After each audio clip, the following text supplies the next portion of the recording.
video. See, you won't get that joke if you didn't watch part 1. Unless you guess it, which is pretty easy, but we're just gonna move past that. You should definitely check out part 1 of this video, though. I'll have it linked up here somewhere.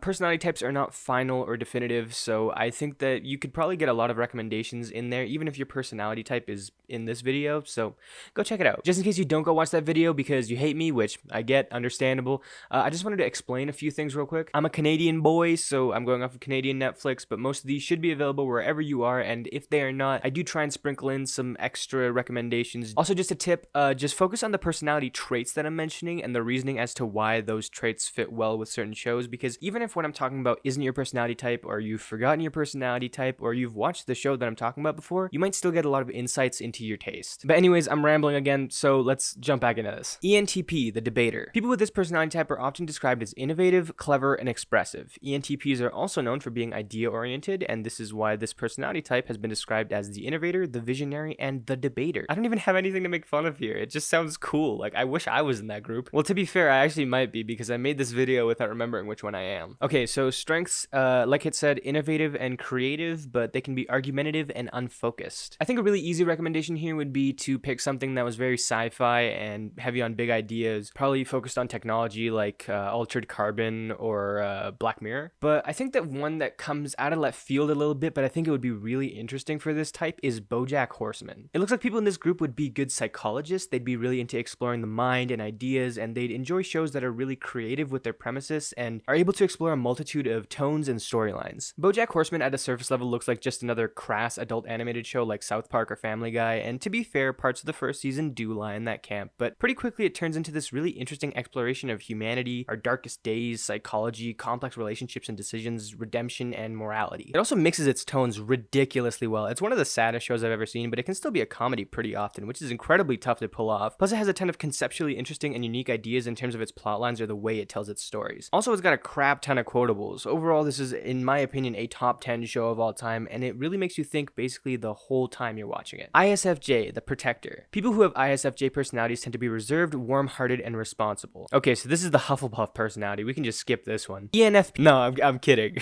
Could you imagine? You know, I also realized at a certain point that because I don't know which one of these I am, I could easily be dissing myself with any one of these. So I kind of want to take the personality test at the end and check what names I called myself in this video. Okay, so looking at the strengths and weaknesses, it seems like you would enjoy comfort TV, shows that aren't too crazy with their concept.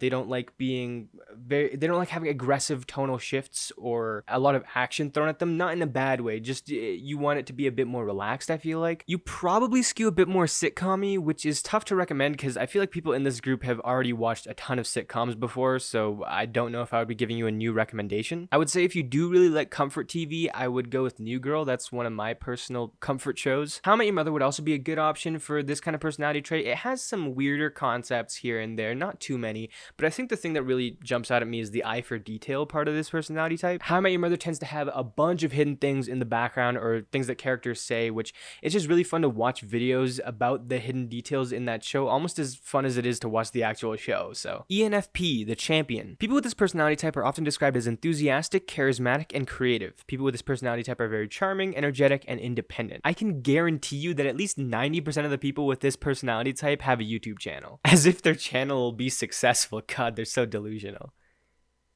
But no, I'm gonna be successful, like, cause I'm nice and like smart and funny and I'm just sick, dude. I'm gonna blow up. Okay, so a show that I've been really hoping will fit in with one of these personality types is American Vandal, because that show is criminally underrated and I really want to recommend it to people, and luckily I think it fits perfectly here. I know I was just joking about the YouTube thing, but I genuinely think people in this personality type probably enjoy watching YouTube more than they like watching TV. So what better TV show to recommend than basically a really highly produced YouTube series. The whole show is about a high school kid who's trying to crack the case of a super juvenile prank that's been pulled off at the school, but it has led to a student getting expelled and he's trying to get to the bottom of it. It's basically a fictional documentary that's been made by a teenager, and I think it nails the writing in a sense that it actually sounds like teenagers talking most of the time, unlike a lot of other shows. The show is great at keeping you invested, but it still feels low stakes and goofy enough to watch with the same amount of relaxation that you'd watch a YouTube video. Plus, this is a Netflix original, so no matter where you are, this bad boy is on Netflix. Bottom line, please go watch American Vandal, no matter what type you are. It fits best here, but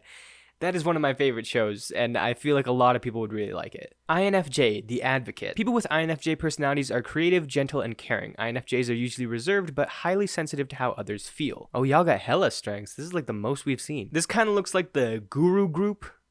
Guru group. Wow, try to say that 5 times fast. Like the people who like to meditate and be in tune with nature and teach other people how to chill the F out. It also looks like people in this group are super likely to be artists, and from that perspective, even though I've just started watching this one, The Queen's Gambit is a shout and a half from me. I'm already so in love with it. I'm planning on doing a full deep dive analysis on this show. Usually I try to make my analysis videos somewhere around 8 to 15 minutes, but I just want to go all out and make a 40-minute video on this. I'm that into it right now. The show depicts the art of chess in a really cool way. It's a beautiful sport, and the way they shoot everything makes it all seem so elegant, but also, at least where I am right now, they've gone into exploring the psyche of a genius and their susceptibility to things like addiction, and I think it really explores art and the mind in a really cinematically beautiful way. ENFJ, the giver. People with ENFJ personality types are often described as warm, outgoing, loyal, and sensitive. I feel like I've read that like 7 times. I swear to God, there's like 5 actual personality types. Strengths are outgoing, empathetic, and persuasive, and the weaknesses are indecisive and overprotective. Okay, for real, how is this different from caregiver? The nickname is even basically the same. Okay, so full disclosure, I had to go online to look for a couple of ideas for this one because I really just couldn't distinguish this from a lot of others in my head. From everything that I've read, I feel like an interesting one could be you. Personally, I like the show a fair bit, although it's not the easiest watch, and I had to take a break for about a week before diving into season 2 because season 1 is just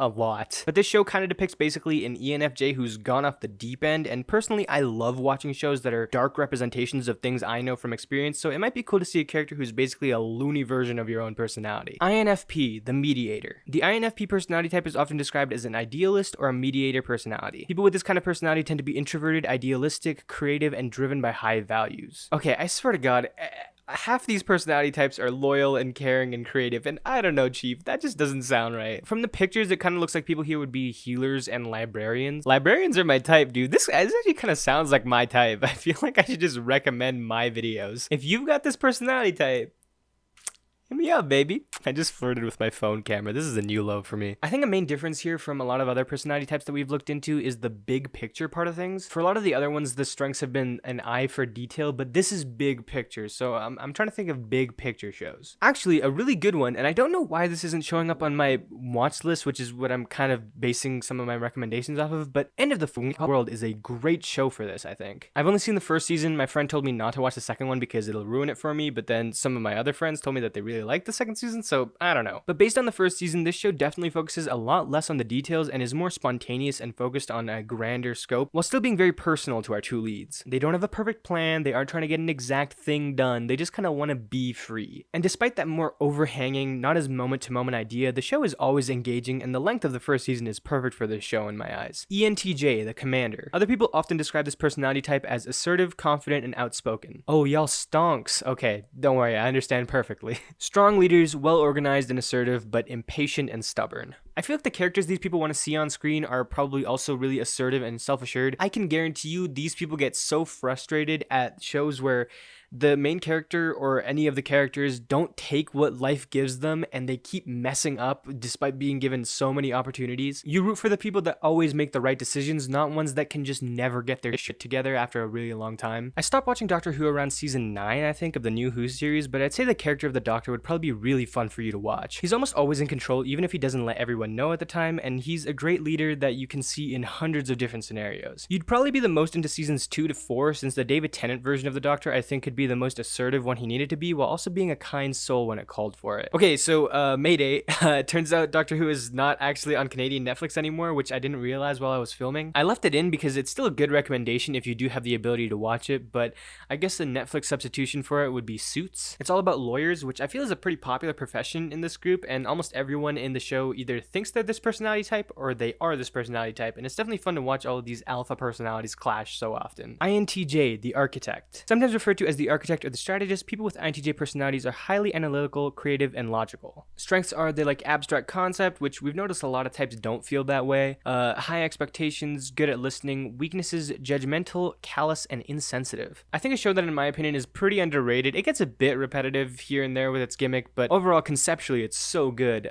is The Good Place. There's a lot of abstract concepts involved, usually involving morality, death, ethics, and it's packaged in this really cool afterlife setting, and I feel like a lot of people have copied that ever since. It's not the first one to do it, but people have really ran with this show's style in that department. Things can be created on a whim, and a big part of especially the first season is the failure of things that were meticulously built to appease people and trying to get to the bottom of why that's happening. It's definitely got some more abstract concepts, and it's one of the most creative sitcoms to ever come out. And we're done. That's number 16. Can you believe it? I hope you guys enjoyed the video. I wanted to be really thorough with a lot of this stuff, give proper reasoning for this, so hopefully something jumped out at you. If you made it to the end of the video, please do consider subscribing. It would mean a lot. I do analytical videos on games and TV and movies sometimes. I really want to get more creative with the way that I present these analysis or recommendations, so keep an eye out for more stuff from me. I lied last time when I said the next video was about Sekiro, but this time it actually is, so watch out for that, and hopefully I'll see you then. Peace.